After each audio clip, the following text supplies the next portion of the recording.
தமிழக அரசியல் தற்போது சூடுபிடிக்க ஆரம்பிச்சிருக்கு. ஒரு பக்கம் தாவேகா, இன்னொரு பக்கம் திமுக அப்படின்னு 2 பேருமே மாறி, மாறி அதிர்ச்சிகரமான தகவல்கள அவ்வப்போது வெளியிட்டுக் கொண்டே இருக்காங்க. இந்த நிலையில பார்த்தீங்கன்னா, சமீபத்தில தாவேகா தலைவர் பற்றி அவருடைய மனைவியான சங்கீதா அவர்கள் வெளியிட்டுள்ள மனு தாக்கல்ல அதிர்ச்சிகரமான பல தகவல்கள் இருந்தது. இதனை வைத்து திமுகவும் சரி, மற்ற கட்சிக்காரர்களுமே சரி நல்லாவே அரசியல் பண்ணாங்க. அதனை அடுத்து திமுக அவர்கள் பார்த்தீங்கன்னா, திடீரென அடுத்தடுத்து நிறைய கூட்டணிகளை அறிவிச்சாரு. சமீபத்துல தேமுதிக கட்சியுடன் கூட்டணி அறிவித்ததுதான் யாராலையுமே இன்னுமுமே நம்ப முடியல. இந்த நிலையில எப்ப வேண்டுமானாலும் எந்த நேரம் வேண்டுமானாலுமே தமிழக அரசியல்ல புது புது விஷயங்கள் நடக்கும் அப்படின்றதற்கு சமீபத்துல நடந்த சம்பவங்களே சான்றாக இருக்கு. இந்த நிலையில பாத்தீங்கன்னா தற்போது தமிழக வெற்றி கழகத்துல நடிகர் ரஜினிகாந்த் அவர்கள் இணைய உள்ளார் அப்படின்ற தகவல் பெரும் அதிர்வலையை ஏற்படுத்தியிருக்கு. காரணம் என்ன அப்படின்னு பாத்தீங்கன்னா சமீபத்துல சூப்பர் ஸ்டார் ரஜினிகாந்த் அவர்கள் தளபதி விஜய் அவர்களை சந்தித்திருக்காராம். இந்த சந்திப்பு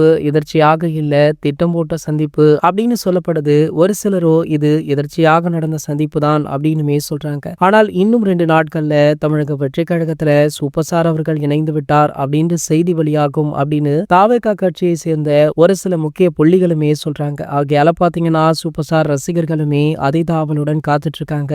சூப்பர் ஸ்டார் அவர்களோ ஒரு சில ஆண்டுகளுக்கு முன்பாக தமிழக அரசியல்ல களமிறங்குவதாக இருந்து கடைசி நேரத்துல பேக் அடிச்சிட்டாரு. இந்த நிலையில தற்போது இவர் தமிழக வெற்றி கழகத்துல இணைந்திருப்பது பலருக்குமே அதிர்ச்சியையும் தாவேகா ரசிகர்களுக்கு மகிழ்ச்சியுமே கொடுத்திருக்கு. இது போன்ற செய்திகளை பத்தி நீங்க உடனே தெரிஞ்சுக்க நம்மளுடைய சேனலை மறக்காம சப்ஸ்கிரைப் பண்ணிக்கோங்க.